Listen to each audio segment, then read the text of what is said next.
Hi, I'm Waldo Scribante. I'm the owner of the Scribs Benzeum and president of the Mercedes-Benz Club, and I would like to welcome you here today at the Scribs Benzeum. I've joined the Mercedes-Benz Club in 1996.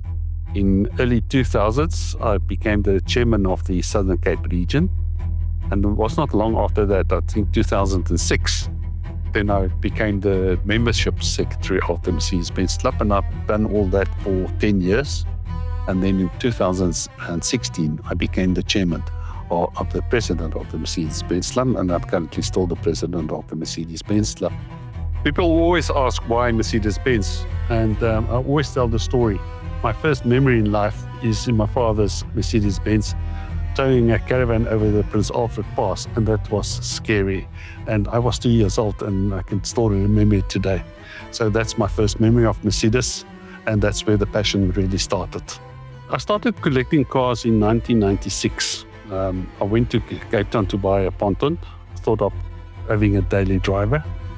And then I saw the Spintail standing there, and I thought, okay, maybe that's a nicer car to drive every day. And I bought the 300 SEL 1964, never knowing exactly what it was. Only later realized it's got air suspension and all those things. It's a very special car. So later on, I bought a 220 Coupe. And for many years, it was just the two cars. And then one day at work, I never read the newspaper. There was no time to read the newspaper. And I saw the burger lying there, and there was an ad of this Benz for sale at an auction. And I immediately started phoning. And I heard that there's a big auction in Ladysmith in Natal, and there's this Benz. So I sent my brother-in-law with a check, and I said, go and buy this car. And so I was and those were the early days of cell phones. So I was on my cell phone while on holiday, and he was there, and nobody was interested in the Benz. And eventually I told him, but 50,000 rands, and then we got chased up a little bit, but we bought it for a bargain. And, you know, there were Rollses and Bentleys, and they all went for millions, and nobody was interested in this Benz. And that's how I got the Benz. And then again, it stayed quiet for a few years, and then I decided I want to restore the coupe that I bought. And I took it to somebody in Cape Town to restore it for me. And that's where everything went haywire. He started introducing other cars to me, and that's when I started hunting cars and so on. And everything got, eventually I ended up with 50 old cars. I was born in 1962, so the 60s are close to my heart, and I started collecting old Fintails and coupes. But later on, then I learned about 600s and 6.3s and 6.9s, and I went into that direction. I bought them and restored them, and then slowly my passion got more for the older cars. So I've got a 1938 320. I bought a 1935 130H 3-engined car that we restored, and I'm busy restoring a 1936 230 one as well. So my passion is, I love all the old cars, but if I have to keep my cars, a few, it would be the pre-war cars. I think it's the ones that I will sell last and so on. But every car's got its own story and passion for me. So if you ask me what's my favorite car, it's very difficult to tell. I will tell you a story about each car, but to choose one, it's difficult. The oldest car I bought is that Benz, a 1913 Benz that I bought at the auction. That car was in a fairly good condition, but a few years after I bought it, we decided, okay, let's have a look at the engine. It lost quite a bit of power going uphill and so on. I never realized how big a job it is to take that engine out and how heavy that engine is. It took us a whole weekend to get it out. I had somebody in Cape Town that specialized in old cars like that, and so he took the engine with him, and I told him I'll bring the car to him so he could put the engine back, and he insisted he's bringing the engine to me and we can put it back in. But interesting, I bought two cars on eBay, and I paid 300 euros for each car. If you buy something on eBay, they came, they rusted, and there were 5 guys. They were specialized in repairing bodies, cutting, welding, and so on. And each car, once they arrived in South Africa, from that day I got them back in George. It took me 3 months. From a rust bucket, I had to supply donor car for cutting up and things like that to totally restore 3 months. If you take a car nowadays for a respray, it takes you more than a year, if you're lucky. That's why I'm not too keen in restoring cars anymore. It costs a lot. Labor are expensive. The skills are not always there. To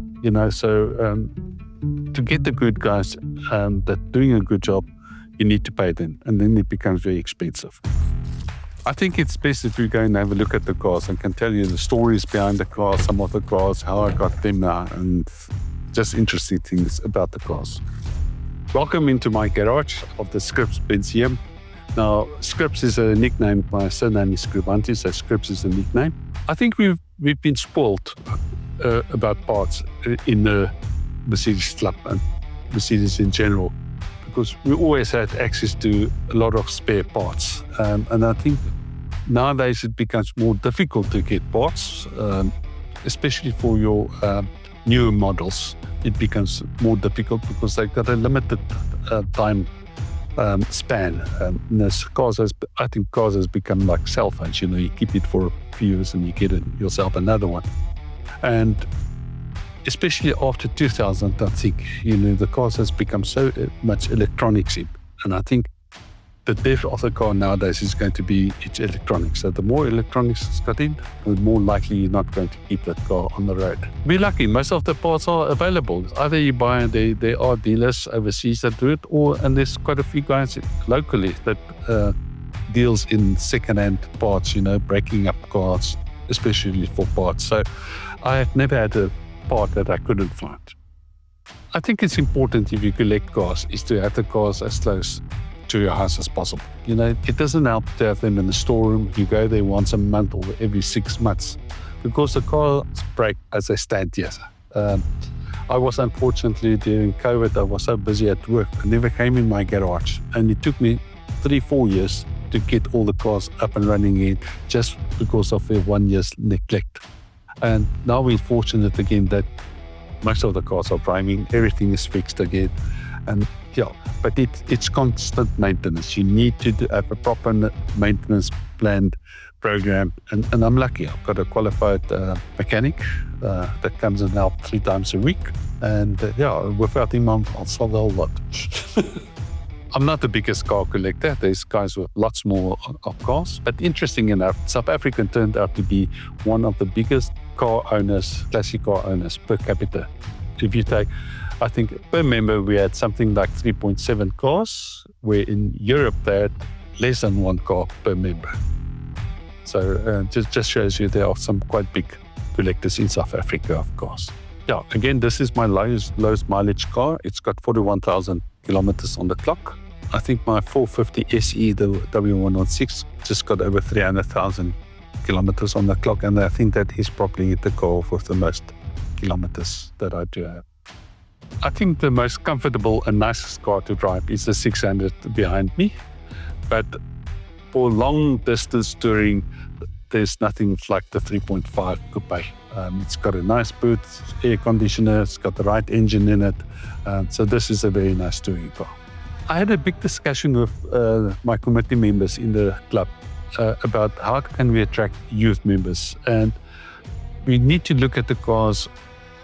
People of 30, 40 years old now, what cars that their parents had, and we're talking then of something in the 80s, like the W123 and so on. So we need to concentrate on that group, what we call young timers, and see if we can attract, because you start somewhere and you develop the passion, and then you may start looking at more the older classic cars. I know there's people that's crazy about the classic cars, but it's almost become a dying breed. The mechanics for them, the parts for them, most of them are in museums. A 50s or pre-war cars, mostly in the museum nowadays. It's not something that people see on the roads, So we need to develop that passion of cars people had when they were youngsters, or their parents had when they were youngsters. Fastest car in the collection, probably in the classic cars, the 6.3 is always a fast car. Then the 6.9 as well. I think those are probably the 2 fastest cars of the classic cars in my collection. If I can have one car, people always would say I would like to have a 300 SL Galvik. But for me, I would rather buy a 300 SE Cabriolet, W112, or a Pullman 600. You know, those are the two cars that I've always been looking to buy and has never found one yet. Thank you for visiting the Scribs Museum today. Thank you very much for joining in my passion. And I would hope that this would encourage people to join the classic car fraternity.